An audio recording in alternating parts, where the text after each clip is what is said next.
Real quick, a couple of minutes of housekeeping. We've got two audience Q&A mics. One set up right there, one set up all the way over here. Go ahead and start lining up. I'm going to kick things off with a couple questions of my own.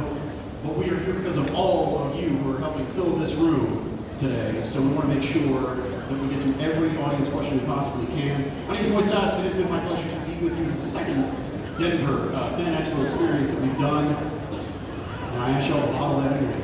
I hope you got it ready before you go. Just wait for your cue, okay? We're ready to bring Elijah Wood out on the stage.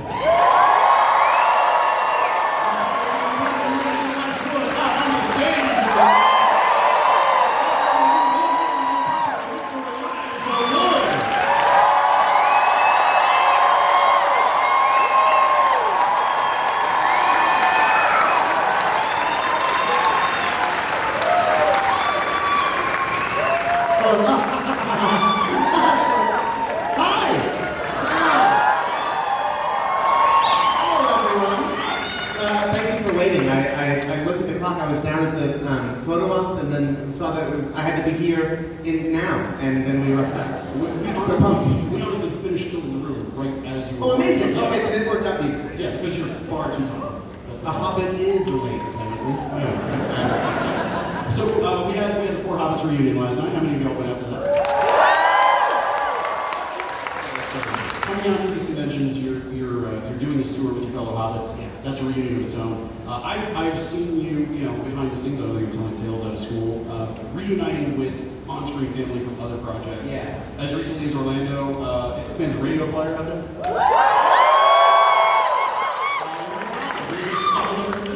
Amazing. I haven't seen Lorraine since I was a child, I think. I was 9, I turned 10 when we were making Radio Flyer, so I may have seen her in a couple of years after that, but I was a kid the last time I saw her, so it was amazing to run into her, which was just before Radio Events, which was so sad. It was, I think, just a few days later. I think it was, yeah. And she said some really lovely stuff about it on stage, talking about working with it. And, yeah. What are some of the other little reunions like that that you've had with people that you've either worked with or just, that you've known, or maybe that you've even done video game work with, but you recorded separately and Yeah, didn't work? there's always someone that you run into, whether it's someone that you admire that you get to sort of see in this sort of space, which is fun, or people I've worked with. So, anybody watch Wilfred? Played my dad in that show, and I ran into him at the last convention. And I haven't seen him since we made Wilfred, so that was really cool. But yeah, it's the cool thing about these conventions is there is a bit of a circuit, and you do sort of run into similar people, and there ends up being this kind of lovely community. I mean, Anthony Daniels is here, which is completely incredible. It's the people that we admire too, which is really lovely. It's cool. I'm trying to pull this thing up on my phone. So I have a little bit of surprise for you. The most recent show that you were at, you were in Dallas. Yeah. People bring all kinds of different things to something. Yeah. You never know what it is. Sometimes it's handcraft stuff. Sometimes it's really rare movie posters, that sort of thing. But one thing in particular apparently surprised you was that you wanted to get a selfie with this thing. I can turn your attention to these screens. You already know. I know what it is. This panel is brought to you by Lay's Potato Chips. Can't use that. Is it on the screen? Are we on? Yeah. Is it up? So yeah, I did a Waiting Lay's commercial.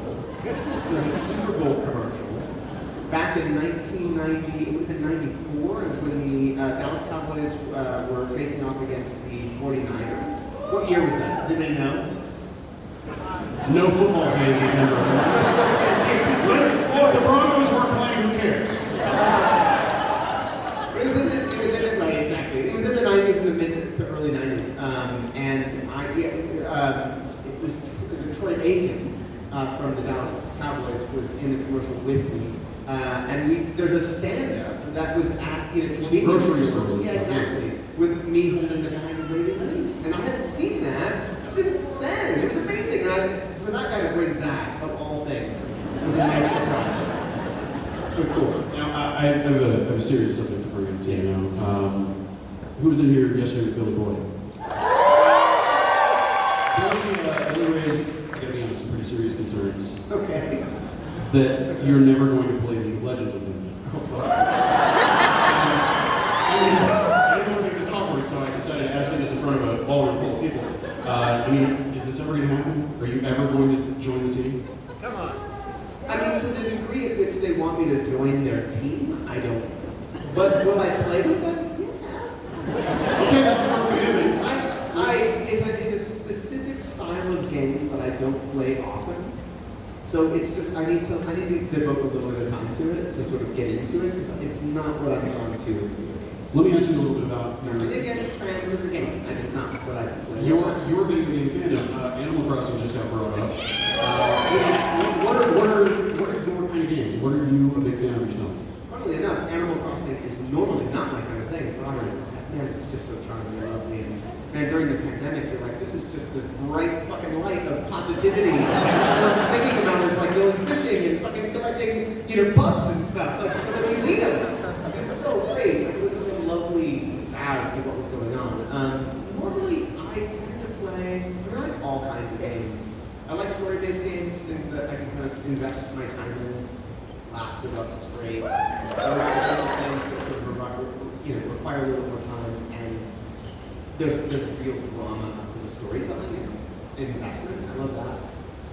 But I also like big open world stuff like Red Dead Redemption. All of the Rockstar games, all of those big open world games I love. What's coming out that you're really excited about? Something that hasn't been released yet on your view? Well, this month, and this is totally different from what I was describing. Stray is being released. Is anybody Anna Games is great. We're a big fan of everything that they do. They're really sort of focused on great, interesting ideas and great teams and artists. And Stray is just such a rad idea. Set in the not too distant future, you play a cat who befriends I'm sold already. a robot, and you're like making your way through this sort of semi-Blade Runnian kind of future. It looks fucking awesome. Very good. So, speaking of things that people are fans of, there's a movie of yours that I don't miss an opportunity to promote. I Don't Feel at Home in This World. Yeah. With Melanie Linsky. But you're also in Public Art with. That's right. What was making that movie? It's still one of my favorite experiences working on a film. Look, I love Macon Blair. Has anyone seen Blue Ruin by any chance? Or Green Room? Macon's an incredibly talented actor, but he's also a great writer, and this was his directorial debut. So it was one of those things that I met him at Fantastic Fest in Austin, and he emailed me and said, I have this script, would you be interested in reading the script that I wrote and I want to direct? I'm like, holy fuck, yeah, I'm such a fan. And I love the character. So funny and weird, and sort of opportunities for comedy. The opportunity to work with Melanie was super thrilling to me. I obviously worked with her, the voice capacity, but to be acting opposite her was a joy and kind of a dream come through. And I don't know, man, like that movie, the script sort of speaks to all the things that I love about movies. There's genre elements, it's a little violent, it's really funny, it's kind of weird, it's got these sort of outcasts at the center. There's just, there's a lot of elements in one thing that I really love. And it was just a really great team. We had a lot of fun. We shot it over a spring in Portland. It was just idyllic. It was an awesome time. And it's a movie that I recommend to a lot of people. It's funny because it was on Netflix, but these things get lost in the algorithm a little bit. It won Sundance, which is fucking crazy. And then it was released shortly thereafter on Netflix. So if you haven't seen it, I recommend it. It's really great. And Macon's just an incredible filmmaker. And he's doing, we shot it last year, a remake of Toxic Avenger. And I played a villain in that, which was super fun. Sticking with Melanie for a second, as an avowed fan of horror, Yeah. I'm sure you watched Yellow Jackets. Yeah. So, something that I love about that show, and some people are critical about it, saying, this could have been just a movie. I love that we're getting that kind of breathing room to see what that experience is doing to those characters. What do you love about the show? What really hooks you? Well, I mean, there's a central mystery to it that they tease out. That kind of keeps you coming back to it. Like, what actually happened on this, to these women then? What is the trauma that they carried? But it's such an incredible device and wonderful characters in the sort of modern, the modern age of them, sort of having to deal with what they've done or not did in the past. It's just a really beautifully told device and great sort of genre storytelling. And I can't wait to see what they do in season 2. Drawing off that, when looking at projects that you want to be a part of, projects that you're just watching as a viewer, is there a difference between what attracts you as a fan to things you want to produce, things you want to star in, that kind of thing? Or is it kind of all the same pool of stuff? It's all kind of the same pool. I mean, as an actor, you know, I always just have a heart response to what I read, and I'm never looking for anything specifically. I just want to work on projects that I get excited about, that feel like they're going to be fulfilling. And that can be a multitude of combinations of things. It can be just simply a filmmaker that I love, that I want to work with, and I'll do whatever that person wants to do. It can be, you know, a script that is great in and of itself, or a character. It's normally kind of a combination of elements. More often than not, though, I feel like it's very filmmaker. I just want to help facilitate people's visions that I can. And oftentimes, my taste tends to be drawn to the genre because it's what I like. But as an actor, I'm also often thinking about what new challenges that I can give myself. On the producing side of things, you know, we started Spectrovision. I don't know if anyone knows about Spectrovision. Manny, who's the Colorado space. We started that as a specifically genre company. But as we've continued to grow, and I think going forward, we will sort of expand sort of the limitations of what we initially set up. So we really set up that company and focused on those first 10 years as being establishing a sense of identity so people knew who we were. And I think now we have, as we have sort of an awareness, to sort of stretch those boundaries of what people consider common and sort of welcome them into. You know, as it pertains to that, we just want to find stuff that we think is exciting and has an original voice and feels like it's. So one more thing before we turn it over to the audience, taking us back to the Four Hobbits tour that you've been on. Yeah. What have the experiences with fans been like? What have the experiences doing the reading specials at night been like? What are some of the highlights for you so far? You still got a few cities to go. Yeah. But what has really stuck out to you that has just really been fulfilling or enjoyable for you? Well, look, these panels that we do, they are kind of the highlight. Two things are the highlights of these trips. One, we have dinner at every city that we go to. So every Friday night prior to the Saturday and Sunday of being here at the convention with you all, we look ahead of what city we're going to be in and we plan a dinner around that particular trip. That's a real highlight.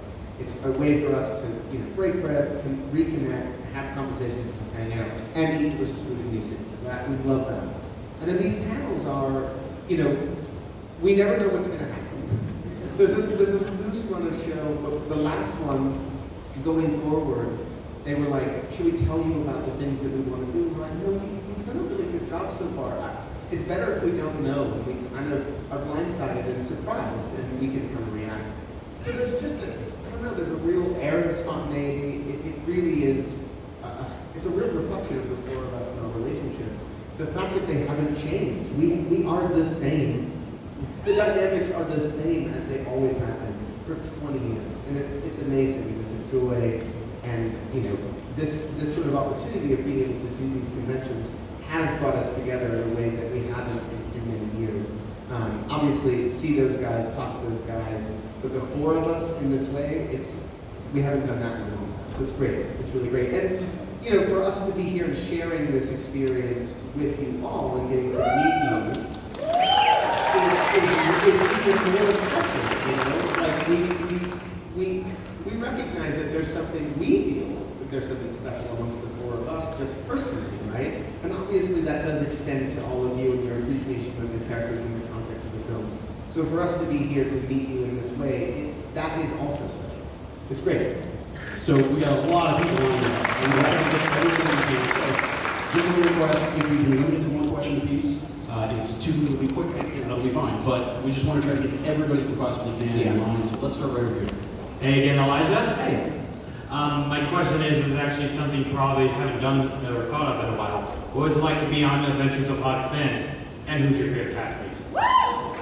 Wait, so who's my favorite castmate of all time? On Huck Finn. On Huck Finn. Well, the experience was incredible.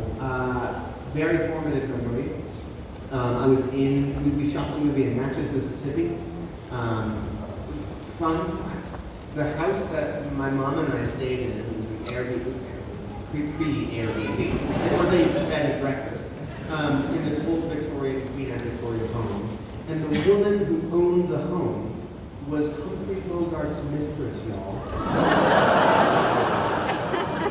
True story. That's kind of wild. Great memories of making that film. It was super fun. The character was obviously a blast. There's so much comedy with that character. But there was a lot of heart in that film as well. And Courtney Vance, man. Like that relationship that we got to have. I spent so much of my experience on that film with opposite him. He is such a soulful, beautiful human being. I really loved working with him. It was awesome. All right, thank you and welcome back. Welcome to Denver. Hi. I have a real question and a very, very short, silly question. Okay. My real question is one of my favorite parts of your performance in Lord of the Rings is the vocal accents and affect that all of you guys have. It's very like at home in that universe, and you don't even realize it's not your actual voice until I watched interviews with you, and I was like, oh man, this is what you sound like. Yeah. So I was really curious how you came to that decision acting-wise, whether or not it was a directorial decision or you all came to that on your own. And then my short, silly question is, I know John Monahan asked you this once, but we as fans never got a real answer, but when will you wear wigs? I don't know the next time I'll wear wigs, but I guarantee you I will. Now, the accents is a great question. We didn't have any real choice in the building of what those accents were supposed to be. It was a little bit. I know Billy had some conversations with the dialect coaches about where that accent should be. So the thing is that the accents were all really well thought out in terms of the races of people, where they came from in the region of the various regions that they came from in all of the world, and what they would sound like. Real thought was put into differing accents depending on where you came from. So the sort of country Hobbiton accent really was possessed by Samwise Gamgee. It's a very like a sort of English country accent. Yeah, exactly. Whereas Frodo was a little bit more posh, of a higher standing, because he was Very fancy line. yeah, a little bit of a fancier line, being that he was a Baggins. So the thought there was a standard received pronunciation RP English, really straight down the middle. The Tooks, they thought, may have come from the north, hence a more Scottish brogue, where Billy was able to sort of do his Scottish accent. So there was a lot of consideration put into those things. And then, we obviously received what those were to be and then dove into the task at hand. Yeah. But the reason it was mostly English accents, by the way, is because it was really sort of thought of as a prehistory to England. That being where Tolkien is from. I think the way that Tolkien kind of envisioned it was to be. Hello. Ah. I was wondering, which breakfast is your favorite? Oh man. First breakfast or second breakfast? I like 11 C's. Sort of a Sunday brunch kind of vibe, Thank you. Hi there. Hello. Bit loud. So there's a bit of a running joke that almost every time Frodo drew his sword in the Lord of the Rings films, he ends up dropping it at some point and usually falling down. So I want to give you a bit of a do-over here. Let's go back to what you consider Frodo's most embarrassing moment, and you tell us what really happened. Wow.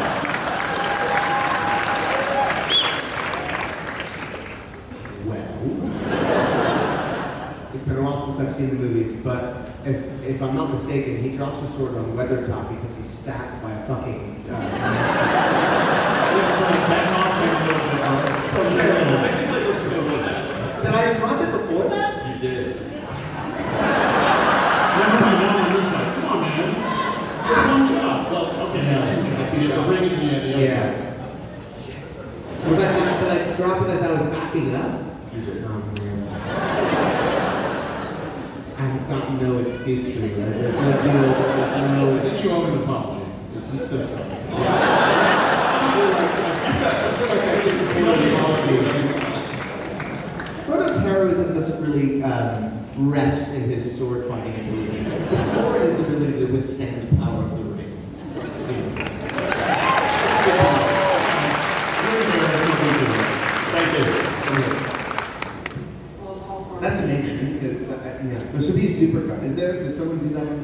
sure it There must exists. be. If you thought about it, it exists. All right. So I'm sure as a lot of people in this room know, there's lots of fan work out there, both kind of awkward fan fiction and just really creative fan art. Yeah. I was just wondering, It sounds like you were just doing. Yeah. what was like your first introduction to that, and what were your thoughts on it then? And did It looks like you brought back a very solid memory.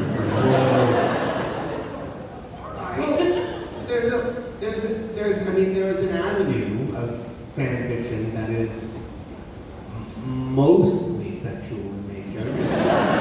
At least that's what I was exposed to because it's the most sort of salacious and like, wow, that's crazy. So there were photographs, there were, renderings that we were made aware of online of various characters from Lord of the Rings and sexual conquest, and that just seemed really disturbing. That may have been my first introduction to it. I recognize that fan fiction, of course, is not only relegated to the sort of sexual fantasies of their writers.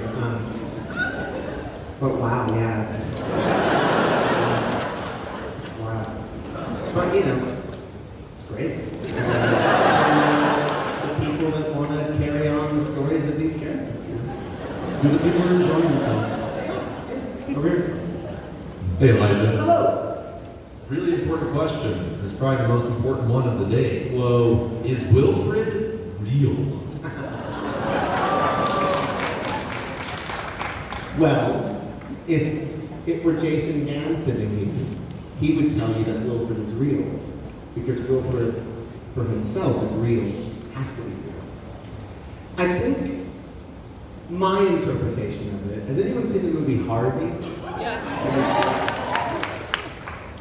That to me is sort of the perfect, the thing about Harvey is that he might have been real, right? But mostly it was probably something in Elwood Dow that imagined him, that helped him. The thing about Ryan in that is that we meet him at a particular moment in his life where he's having a bit of a break with depression and, the pilot episode, he tries to kill himself at the beginning and then he suddenly sees it. So my interpretation of Wilfred is that he came to Ryan when he needed him, and it was a manifestation of Ryan's internal mechanism that allowed him to break out of whatever sort of constraints that he put around himself in life. And that's what Wilfred's function was. Constantly challenging Ryan to get out of his fucking lane and break out of, conforming and doing things by the status quo, which ultimately, as much as it seemed to harm Ryan in the moment, ultimately helped him in the end. And that's sort of the function that I see in him. So is he real? I suppose anyone can have their own interpretation of it. I don't think Wilfred was real in the sense that he was a man in a dog suit that magically appeared, but he was real for Ryan in his head. Thank you.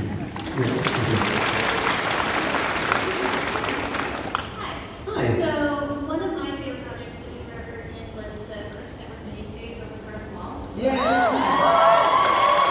It's one of my favorite things too. I love it so much. I was just wondering what your experience was like working on there, and Yeah. what was your favorite moment in that whole series?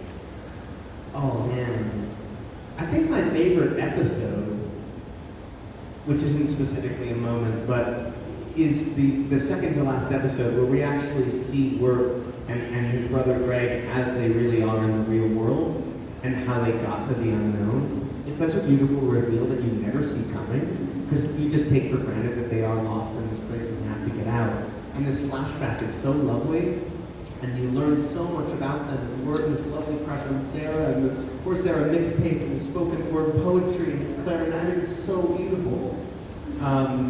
I just love that episode. I think it's so special, and it kind of pulls it's like a pulling of the curtain and looking behind it, and going, oh, this is what they really are. And it casts some whole new light over what you just experienced, which I think is beautiful. And the working on it was such a joy. I came to it. It was a short film initially. It was a little animated short. They asked me to voice, and I got sent some of the artwork that they were working on. so some frames of what it would look like, and I was just enamored with the world and these characters. Thought it looked so beautiful, so autumnal, kind of creepy, and like a Halloween world. I just was so in love with it, and jumped at the chance to play this character for this short. I didn't, at the time, I don't even know that there was any proposal that it was going to be a mini-series or a series or anything otherwise, although I believe it was under the Cartoon Network banner. So I just jumped onto it because I loved it and wanted to be in that world and play that character. And the character's so funny and kind of trips over himself, and his brother is such a great kind of almost leader of work in a way. Oh, they're a lovely pair. And so I just fell in love with it, and then it kind of suddenly we were like, well, there's more episodes, and we're doing this much larger thing that tells this whole story. If you haven't seen the short film, by the way, I recommend seeing the short. It's really great. There's a whole Halloween band in that, if I remember correctly. It's lovely. It's so great. But the songs that we would do along the way, like I remember, we weren't given much fair warning about the songs, so it would be like a day or two before, and I would get this beautiful piece of music and potatoes and molasses and these songs that we would learn. So much fun, and our creator. I'm now forgetting his name. Does anybody know why I'm forgetting? Pendleton Ward. What's that? Pendleton Ward. No, it wasn't Pendleton Ward. No, it was, man, why am I forgetting his name? He's the greatest. He came from Adventure Time, but he's now doing other things. He's actually doing a Pinocchio with Guillermo del Toro, which is pretty incredible. Anyway, he was amazing, an incredible guy. We just had a blast. And getting to work with Melanie too, which is my first time working with her, being such a fan all the way back from Heavenly Creatures was just awesome. I treasure that series. I just think it's so special. Patrick McGill. Patrick McHale, thank you, Jesus. Pat's It's been a long weekend.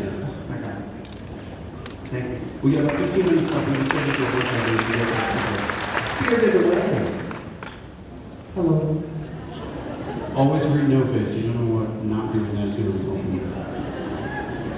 Hello, Mr. Wood. Hi. Real quick, could I record you saying hi to my parents? They're really big fans. Yeah. Hi. Sorry, you missed it. What are your parents' names? Lori and Craig. Lori and Trey. Hello. Hi. Elijah here. Thank you. And Sue. What's your opinion on Minions Rise of Gru? Don't know it. Minions, little yellow. No, I know what Minions are, but I've never seen. I don't know what they're from really. I'm disappointed. Mr. Ford has no political stance Did it start? on the Did minions. Minions start as a film? Despicable Me. Yeah. Spun off from Despicable Me. I've never seen this before. You should. Elijah Wood, animating the minions. I still have time. I can still see it. Thank you. You've got a kid. You'll eventually see Well, that. eventually, yeah. Over here. Hi, I was just wondering, I remember hearing that the scenes in Lord of the Rings were filmed out of order, so what was it like finally seeing the movies and like seeing them all like, in order with context? Well, we did shoot them out of order. As is typical making a film, you rarely get the opportunity. It would be some kind of gift if you were able to shoot in sequence. Just largely because, the decisions to shoot, the reason you have to shoot out of sequence often has to do with locations that you have to shoot at any given time, actor availability, all of these outside elements kind of infringe upon the ability to actually shoot something in sequence. You really need like one set in order to be able to do that. So that was always going to be the thing with Lord of the Rings. However, it's another thing entirely when you've got 3 movies shooting it at the same time, completely out of sequence. It's a little bit more jumbled and confusing. But Lord of the Rings, we started shooting Fellowship, specifically Fellowship, for the first 2 months. Month and a half. And that's what that was the world we were in. And then we flew to the South Island, we flew to Queenstown, and there was a storm that flooded our sets away. And we had to shoot on what they call a wet weather cover. Wet weather cover is when, as you can imagine, if there's rain or inclement weather that prevents you from shooting outside in an exterior, you go inside, they have a series of scenes that they've already got lined up as a backup should the weather be bad. The weather was bad. The wet weather cover was a scene from film 3 on the steps of Kira's uncle with Gollum, and where Frodo is not quite the same anymore. And he's very much got an alliance with Gollum, and is not trustful of Sam anymore. And it's a big, and I hadn't, none of us had really done much thinking yet about how we would get to where that was going to be, because we thought, well, we've got this runway of time in the schedule to get there. And suddenly it was like 24 hours, we had to turn that around and play a very different energy and a character that had progressed quite intensely with holding the ring and its relationship to Gollum. Man, it was stressful. It was stressful. And so that was an extreme example of what we encountered. After that, honestly, because we had to go from, the innocent Frodo of Fellowship of the Ring to Return of the King, after that, it was kind of like ripping the Band-Aid, because we're like, okay, we've established this a little bit, we've got this, and it was a lot easier from there on out. Another fun fact, that scene from the steps of Kira Dungle, we didn't shoot the coverage of that, the other side, we shot one side of it with, I think, Rick Horace, our co-producer, as the voice of Gollum on set, because we didn't have Andy yet. We shot the other side of it a year later. That's how long we were making those movies. But our sequence became the norm at that point. We were shooting all movies all the time. Unit 1B would be shooting something from Two Towers, while Unit 2A was shooting something from Return of the King. It just became the norm at that stage. And you're constantly consulting your script, and you're constantly tracking where and the beautiful thing is that everybody's got their own journey, so I didn't have to worry about anything but what Frodo was going through, and just making sure we were tracking that journey over the course of the film. Whew. That was not such a winner. Hello, Elijah. Hello. I just want to say I really appreciate the fact I got to grow up watching a lot of your early work, starting with Ring of Fire, or obviously progressing to Lord of the Rings trilogy. And in that time, you got to work with some amazingly fantastic people, but one of my favorites is Sirian Callan. So I'm very curious, do you have a favorite story about working with Sirian?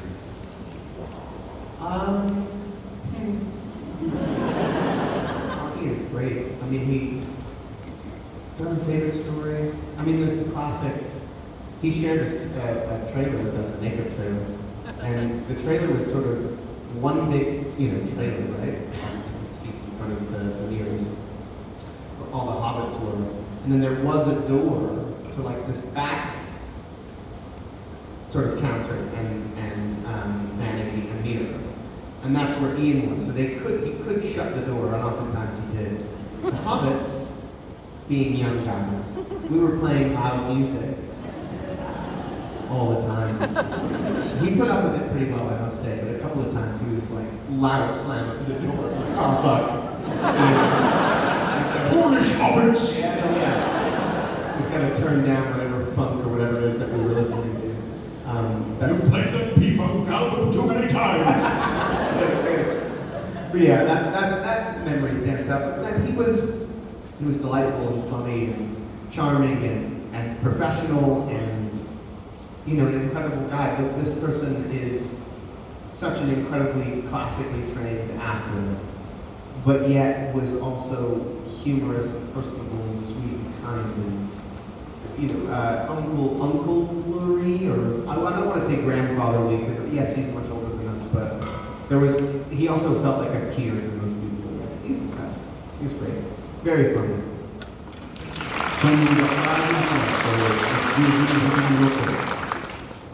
Hello, Elijah. Hi. Hi. So my family just absolutely loved Lord of the Rings growing up. It changed our lives, and we watched all of the extras from the extended editions Yeah. for those people. And so I know that there were so many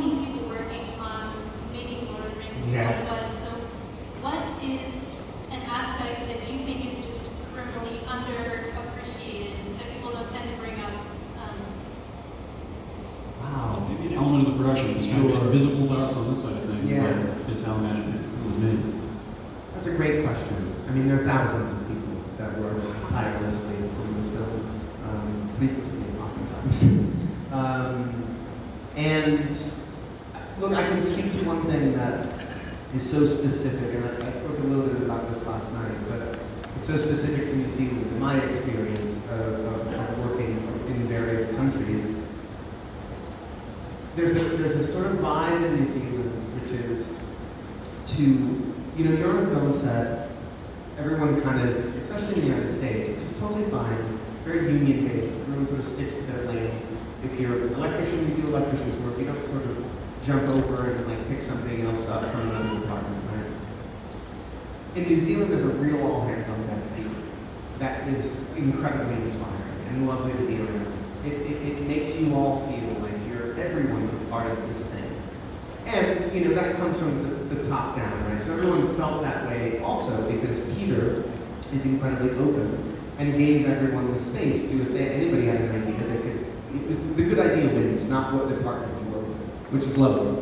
Everyone felt a part of it. And thusly, people just wore multiple hats. So the woman who would pick me up in the morning, Zoe, at like 5 in the morning, would also run, she was a production runner, and get people coffee, and she'd go into town and get stuff for the production office, but she was also a stand-in. Like, everybody just kind of did everything in a really pure, beautiful way.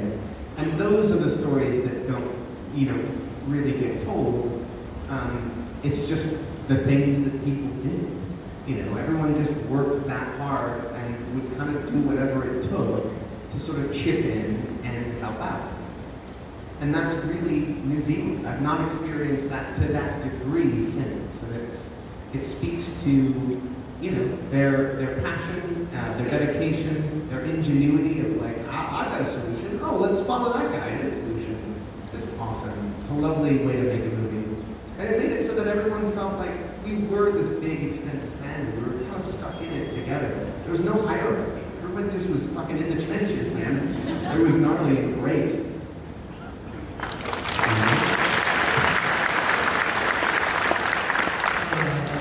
Coming in Denver.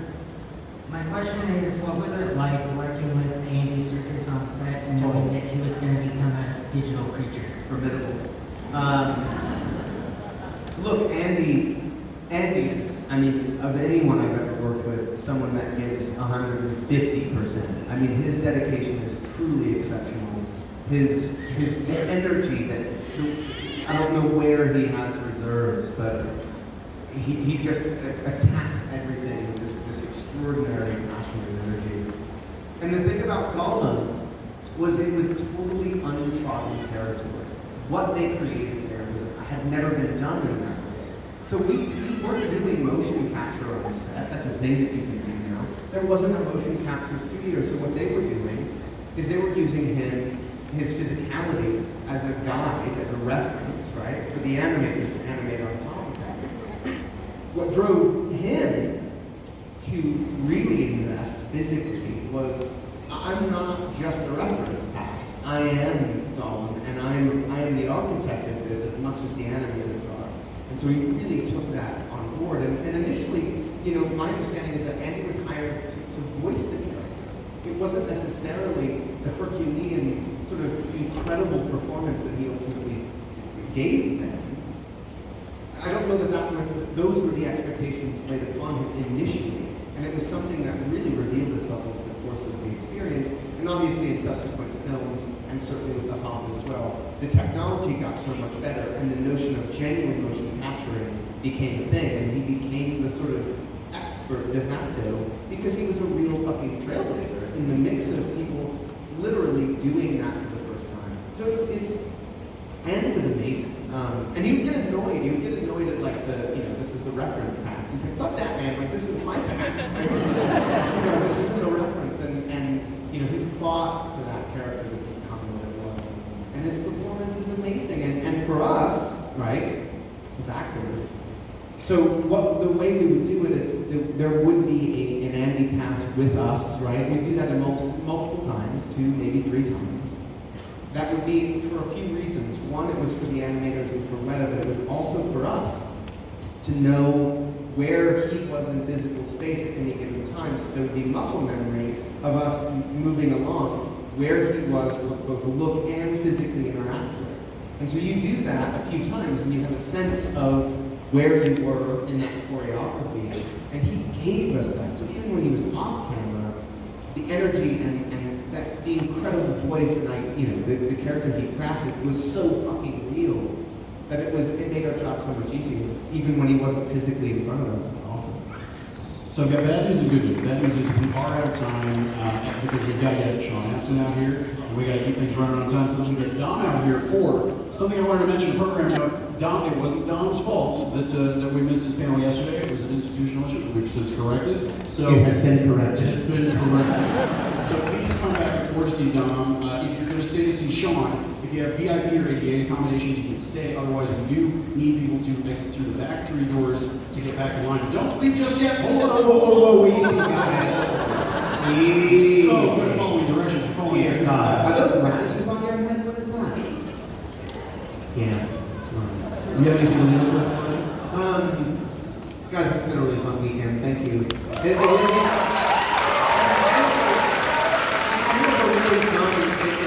really wonderful opportunity for us to really genuinely connect. And I love these, and they never last long enough, to be honest. The last question is always a bummer and a buzzkill for us. We could have done this for 90 minutes. could have totally done this The for beautiful 90 thing minutes. is, like, you're here for the rest of the day, you know? Yeah. So if you haven't gone to see Elijah, you already did, but you did get a chance to ask your question. Something I can say, knowing him personally, is that there's no way anybody could be a good enough actor to pretend to be this kind and empathetic person. He is exactly who you think. Oh, thank you. So,